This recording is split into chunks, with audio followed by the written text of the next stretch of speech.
Édith Piaf attendait son amoureux, Marcel Cerdan, en 1949. Mais un crash d'avion anéantira leur relation.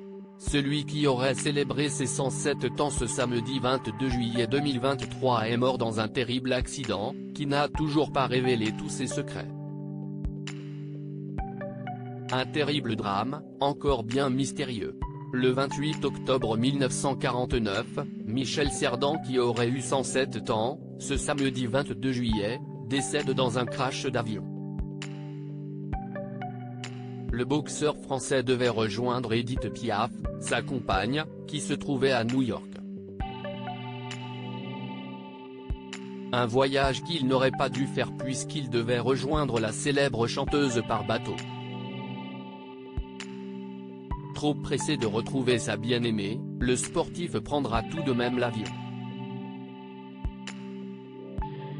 À 33 ans, il est au sommet de sa gloire, ayant été sacré champion du monde des poids moyens un an auparavant.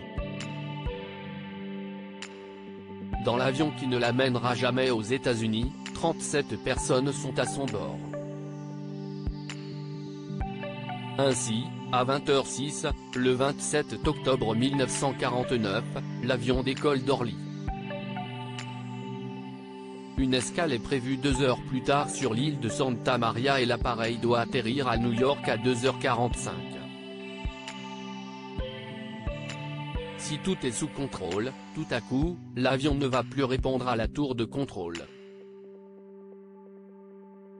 Et pour cause, il vient de s'écraser sur le versant nord d'une ligne de crête présente sur une île des Açores. Le reste du fuselage a littéralement explosé au moment du choc, constate le rapport de la commission d'enquête française, publié le 26 juillet 1950.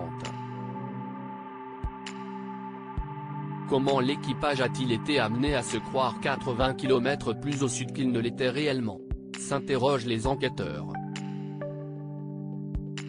À bord de l'avion, l'équipage est expérimenté. Mais que s'est-il passé pour que l'appareil fasse une telle chute? L'hypothèse d'une inversion de montage de certains instruments, radio-compas automatiques, est vite écartée.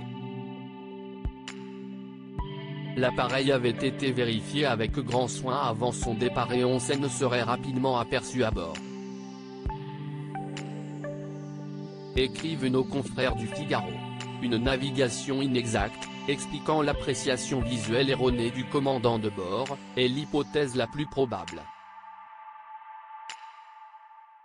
Elle aurait pour origine une incroyable cause technique, l'interférence d'un signal venant d'une station de radioguidage située à Séville, distante de 1700 km des Açores.